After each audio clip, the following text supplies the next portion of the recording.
ভিন্নধর্মী গল্প ও চরিত্রে অভিনয়ের মাধ্যমে দর্শকদের নজর কেড়েছেন মডেল ও অভিনেত্রী ফারিন খান। এবার তিনি অভিনয় করতে যাচ্ছেন দাম্পত্য জীবনের আবেগঘন এক নতুন গল্পভিত্তিক নাটকে।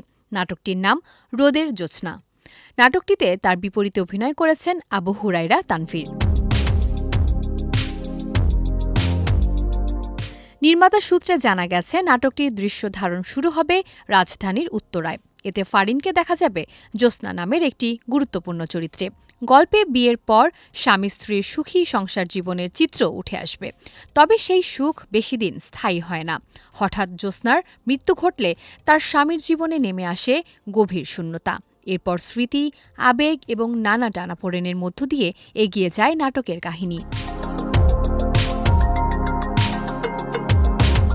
নাটকটি নিয়ে উচ্ছ্বাস প্রকাশ করে ফারিন খান বলেন, গল্পটি আমার খুব ভালো লেগেছে। এক নবদম্পতির জীবনের সুখ দুঃখ, ভালোবাসা ও আবেগঘন মুহূর্তগুলো এখানে সুন্দরভাবে ফুটে উঠেছে। ঈদের পর এই নাটকের মাধ্যমেই নতুন করে কাজ শুরু করতে যাচ্ছি। টেলিভিশন নাটক ও ওয়েব কন্টেন্ট দুই মাধ্যমেই নিয়মিত কাজ করছেন ফারিন।